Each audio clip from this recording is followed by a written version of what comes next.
ओम शांति। आज हम अपने जीवन में कुछ अच्छा करना चाहते हैं, कुछ बेटर करना चाहते हैं, कुछ नवीनता लाना चाहते हैं। लेकिन कई बार जीवन इतना बोर हो जाता है, हम कहते हैं रोज सुबह उठते हैं, जो डेली रूटीन के कार्य हैं वही करते हैं, ड्यूटी पर चले जाते हैं, वापस थक हार कर आते हैं और फिर आकर सो जाते हैं। लेकिन जीवन में ऐसी क्या नवीनता लाएं जिससे जीवन बेटर भी बने, खुशियां भी आए और शांति भी रहे। क्योंकि आज भाग दौड़ भरी दुनिया में हम चाहते हैं शांति हो, सुख मिले, लेकिन कई बार हमारी जो जीवन की धारा है वो एक ही तरह बहती रहती है। और कई बार क्या होता है, बहुत सारी चुनौतियां सामने आ जाती हैं। कुछ व्यक्ति हार जाते हैं और कुछ व्यक्ति सीख जाते हैं। लेकिन हमें हमेशा याद रखना है कि जीवन को चलाने के लिए आपके जीवन में जो परिस्थितियां आती हैं वो आपको आगे बढ़ाने के लिए ही आती हैं। बहुत सारे लोग हार जाते हैं कि मेरे जीवन में ऐसी प्रॉब्लम क्यों आई, किस लिए आई, मेरे जीवन में ये प्रॉब्लम आने ही नहीं चाहिए थी। अगर आपके जीवन में प्रॉब्लम ना आए तो आपका जीवन कैसा हो, नीरस, बेजान।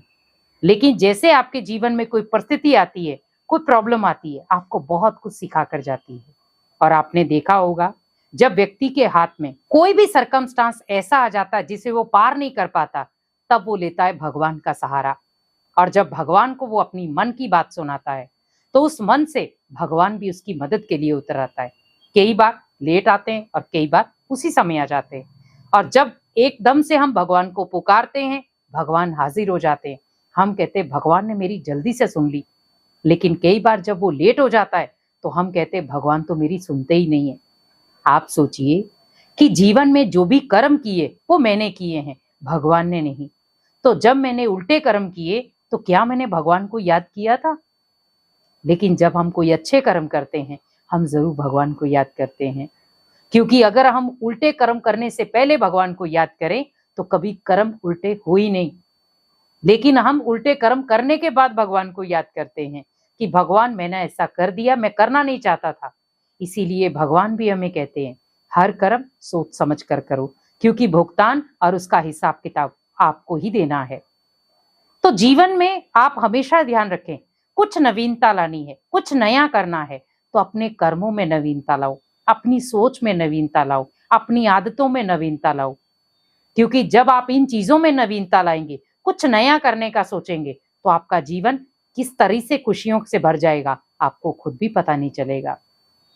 आज एक बच्चा है, जब वो एग्जाम हॉल पर जाता है, उसे हाथ में एग्जाम पेपर दिया जाता है।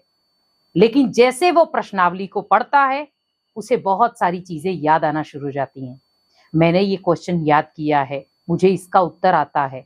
और कुछ ऐसे भी बच्चे होते हैं जो डायरेक्टली उस पेपर को आने से पहले ही डर जाते हैं, पता नहीं कैसा होगा।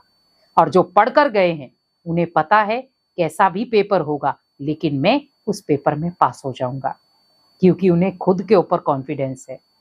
लेकिन जो कभी पढ़ा ही नहीं है या पढ़ाई उसने नॉर्मल कभी कभी की है, तो उसको आप सोचो, डर ही तो रहेगा।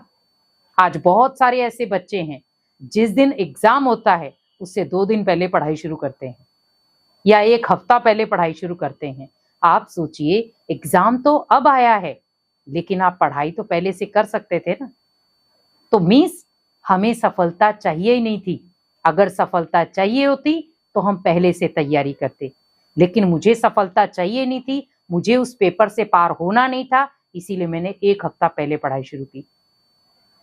तो ऐसे ही सोचें कि जीवन में परिस्थितियां आना अचानक आएंगी। वो परिस्थितियां आपको पूछकर नहीं आएंगी कि मैं आऊं या नहीं आऊं। परिस्थितियां अचानक आएंगी, वो अचानक ही आपके पेपर लेंगी।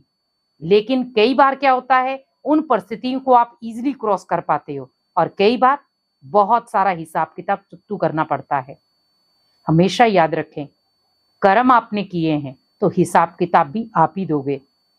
लेकिन अगर हमारे संकल्प पॉजिटिव हैं, हमारी कर्म धारा श्रेष्ठ है, और हम किसी के लिए भी अगर व्यवहार बहुत अच्छा करते हैं, तो कहीं ना कहीं हम हल्के भी रहेंगे।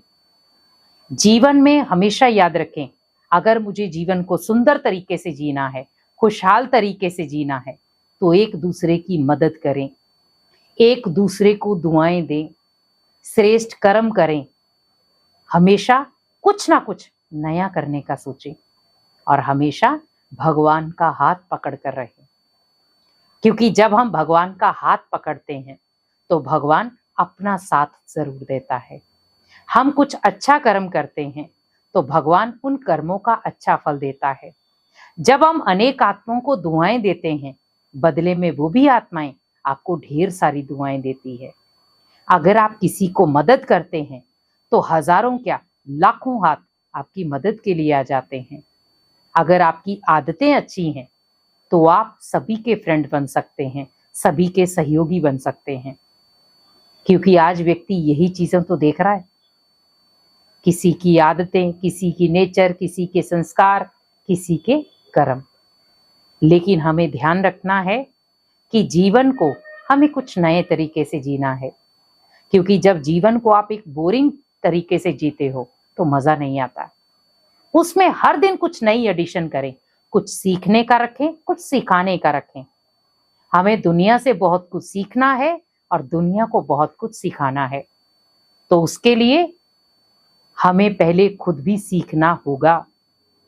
और जब हम खुद सीखना शुरू हो जाएंगे तो हमें दूसरों को सिखाना भी बहुत अच्छा लगेगा, क्योंकि जब हम कोई अच्छा कर्म करते हैं वही कर्म हम दूसरे को सिखाते हैं, कितनी खुशी होती है।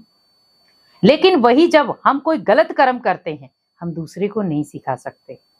लेकिन आज जमाना ऐसा हो गया, आज दुनिया ऐसी हो गई, गलत कर्म भी हम एक दूसरे को सिखा रहे हैं कि आप ऐसे करो। अगर कोई आपके साथ ऐसा व्यवहार करता है तो आप भी उसके साथ बदले में ऐसा व्यवहार करो। क्या भगवान ने हमें ये चीजें सिखाई हैं? भगवान ने कहा है, अगर कोई आपसे गलत व्यवहार करता है लेकिन बदले में आप उसके लिए शुभ भावना, शुभकामना रखें, कोई बात नहीं। मैंने अगर उस कर्म का रिटर्न नहीं लिया, भगवान तो लेगा उस कर्म का रिटर्न। तो मुझे उस कर्म को भगवान के हाथ में सौंप देना है। जब हम उस कर्म को भगवान के हाथ में सौंप देंगे तो हम हल्के भी रहेंगे, जीवन को खुशनुमा तरीके से जी भी पाएंगे और अपने जीवन को एक नए उमंग उत्साह के साथ और एक नए पंखों के साथ एक नई उड़ान दे सकेंगे। इसीलिए जीवन में कुछ नवीनता लानी है, जीवन को जीने का तरीका देना है, तो आप अपनी आदतों को बदलें, अपने कर्मों को बदलें, अपनी सोच को बदलें और सबसे ज्यादा अपने संकल्पों को बदल दें। क्योंकि जब आपके संकल्प सकारात्मक होंगे तो आपका जीवन भी खुद ब खुद सकारात्मक बन जाएगा। ओम शांति।